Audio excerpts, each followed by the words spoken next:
Good morning, everybody. Here we are once again for episode 2 of The Ranger Room. I'm your host, Cade Kennedy, alongside with my co-host, Andrew Santangelo, and our special guest today, the head women's volleyball coach of Northwestern, Fred Aubuchon. How are you doing today, Coach? Doing great, Cade. Thank you for having me. Alrighty, well, I guess let's just get right into the interview then, if that's okay with all of you. Perfect with me. Sounds good. If you want to get us started, Andrew? Yeah. Coach, first, obviously we're all excited. Season starts on Friday. I know you guys start your travel tomorrow morning. Talk about, obviously, how excited you are, how the team is, and what you guys' mindset is going into tomorrow's travel date and then Friday for the game. You know, I think there's a lot going on in all of our minds right now. There's a lot of anxiousness going on. There's definitely a lot of excitement going on, but it's more of how do we do this again?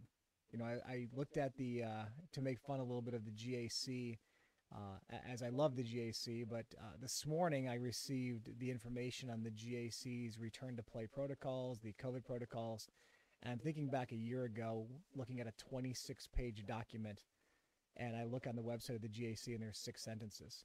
And I just think that, wow, what has transpired in just a year in that alone, let alone it's been 2 years since we've been on a fall trip.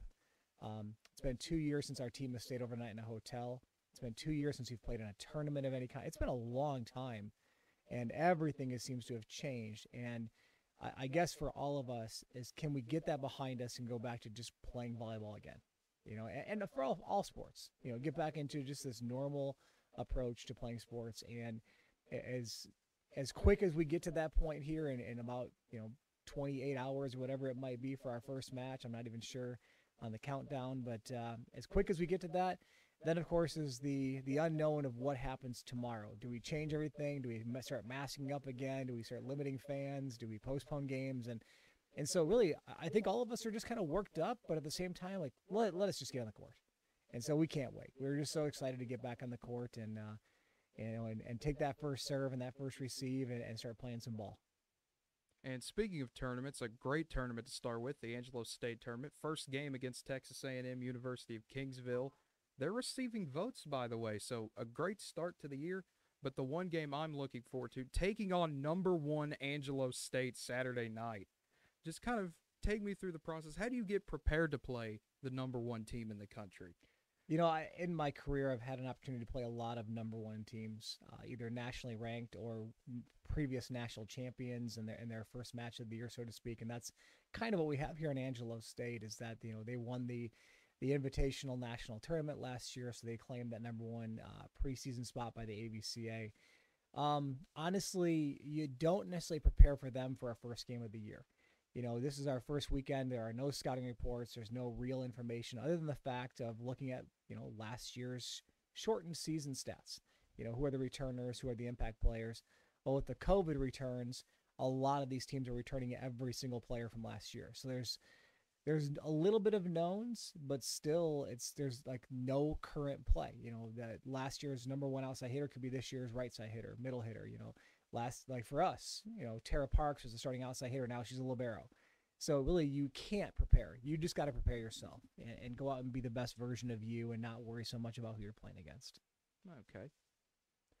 Talk about the team a little bit in terms of, obviously we had an abbreviated season last year. Team goes 9-6. Talk about who's coming back and what fans have to look forward to on this Rangers volleyball team. Well, I think there's a couple of mainstays out there. You start with Cade Honeycutt. Cade's been the main player on this team going over a 4-year period. She's a 4-year starter technically, and coming off of a first team all conference season. Cade is Cade. We believe in Cade a lot. She's playing a lot better now that we've got into the season a few weeks, and she's got her legs back and getting her arm swing back. Her energy level has been high. I like what she's bringing to the team over the last 7-8 days, which has been great. Abby Davis, who has seen time both her first and second year as a setter, has never been a full-time starter, but she's gotten a lot of playing time. She has improved tremendously and is going to help lead this team from a setting perspective. Tara Parks, Maggie Peterson, Madison Dillinger, Raven Burns, Courtney Russell, Carme Jones. These are all these women got serious playing time last year, and every one of them are back with us this year, and they're all looking good. All those names that I mentioned are ones that have looked really good in practice so far and got a lot of playing time in the past. And then there's other players too that haven't got much playing time, but are still with us and still improving every day. Braylee Studi, Jessica Thompson, to name a couple.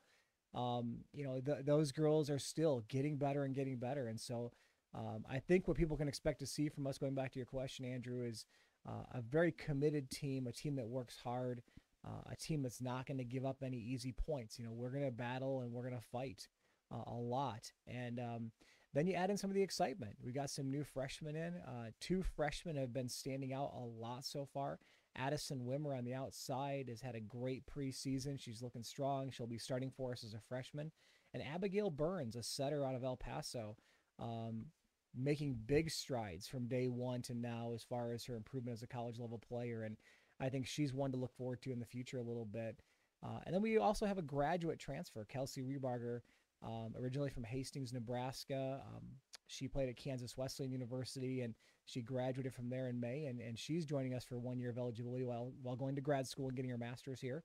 And her improvement from day one till now has been great, fitting into our level of play and what we're trying to do, and just a great, tremendous hard worker. So I definitely left a few people out that have been working hard for the team, but I think there's a lot of great things to see with this team this year.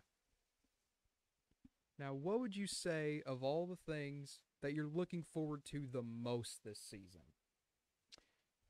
Boy, that's a tough one. I'm really looking forward to kind of that mid-season point.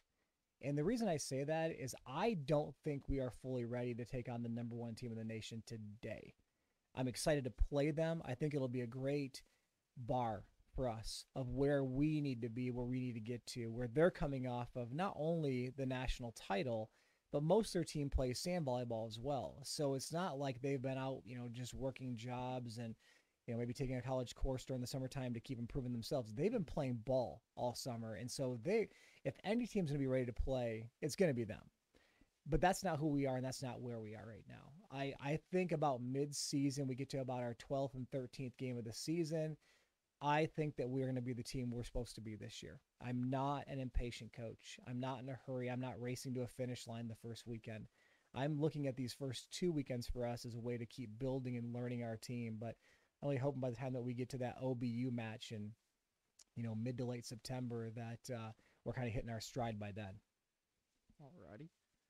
Talk about the schedule, and obviously we already talked about the upcoming tournament this weekend, but in terms of home matches, first home match the 14th against Southeastern.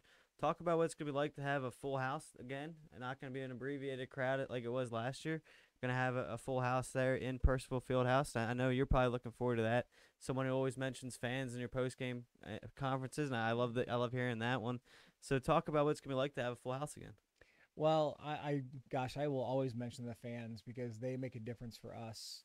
I've played in some matches and coached in some matches where there's been little to no fans, less than even a COVID year, and it can just be the most boring environment ever. And when you get the fans in there, especially the Rowdy Ranger fans that we get, when you get the fans in there, they boost us. They pump us up and get us going, and then we feed off of that. We try to play right back to the fans, and we get nuts for them, and it's really a fun environment. And all the people that come support us, our community people, our other student athletes, our faculty staff, and even our other students that come out that want to see a game, just tremendous support, and we just love that. And that game, September 14th against Southeastern, that's the rematch of the big playoff game we had here back in April that should have went to Southeastern. They had us down 14-9 in the fifth set in a playoff game, and Sydney Miller went on basically a 6-point serving run, and we ended up winning 16-14. I have no idea how that happened. That's a fluke. You don't ever have that happen, especially in a playoff environment. So they're gonna be out for blood. Southeastern's going to be coming after us for revenge of the last time they were in our gym, but we're going to need our fans that night. It's going to be our home opener, obviously, but to play against a team as tough as Southeastern again, we're going to need our fans to help us get that one. Absolutely. I remember 2 years ago, before the whole COVID season happens, that match against Southern Nazarene, that atmosphere was incredible. Absolutely, yeah. That was, I'll never forget Kiana Clark in that match. Not only did she have a great match, she also got really nervous and worked up in that match. And she asked me, I don't know if everybody knows it, she asked me to sub her out. Okay. She was on the edge of freaking out, and I said, I'm sorry, no, she asked me to yell at her. I'm sorry, she asked me to yell at her. She said, please yell at me. I'm not doing so well. And I'm like, I'll just sub you out. And she's like, I'm fine. Yeah, that's what it was. She's like, yeah, she didn't want to be subbed out. She just That's all it takes, right? yeah. Yeah, So that's all I it said, yeah, takes. I can sub you out, and we'll get you some help here and some water, whatever you need. She said, nope, I'm fine. I'll stay in. And she had one of the best matches of the year. Well, speaking of other home games, here the one we already kind of mentioned it a little bit that I'm excited for is Oklahoma Baptist coming to town. That's a game I really hope there will be a good atmosphere for that game. I think there will be, being a Friday night, 7 p.m. here at the pit. So much fun. Well, it's that OBU team is something special. They Yes. truly are. And the only reason they're, in my mind, not ranked number one in the preseason is they did not attend the Invitational National Tournament because of COVID. I mean, they did not want to go and risk that. I think that was the reason. That's what I understood to be the reason. But it was a legit reason not to go. But going into that weekend, they were number one. Yes. And so you take away that national tournament, an invitational one at that, and I think we start off the year with OBU number one. So number 9, I think, is a slap in the face to them personally. I don't know how they're rated that low. I think that's wrong. Teams like Nebraska Kearney are ranked above them. They beat Nebraska Kearney. They beat Washburn, last year. And you have to go off of what last year was for the most of your information. They returned pretty much everybody. And, yeah, I think they're a little actually underrated at number 9. All right. My final question, I guess, for you would be, obviously, everyone's team's goal is to win the conference. But outside of that obvious one, what is kind of your goal for the season and the team's goal as a whole, kind of coming together here outside of winning the conference? Well, we start off the season with some team bonding opportunities, a thing we did not get to do last year. We had to limit time together. We couldn't be in small enclosed spaces. We couldn't be close to each other. And so we kick off the year right away with some team bonding time, and we did some, goal searching with our team. We talked about, what you should be looking for in yourself and for your team, and then now what are your goals? And the unanimous number one goal by our team was not to win the conference. That was actually number 2.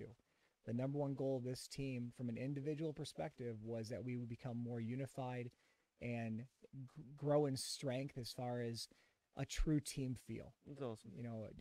Impacting our family atmosphere, culture, whatever you want to call it, but they want to be closer, and I love that. And I think that's something that when the pressure's on later in the season, you can depend on that if you've been working towards that. I mean, you can't just say it and not work towards it. So, we do some things in our practices, in our environment, to try to improve that, to try to enhance that thought process, that feeling, so to speak, of being a unified team. But when it comes down to it, it's their choices they make on and off the court as far as how they become unified. You can't say, let's be a family and then never spend any time together. You're going to have to put in a little extra effort on your own as well. So I think that's a realistic goal for these ladies, and I really hope they keep working towards that.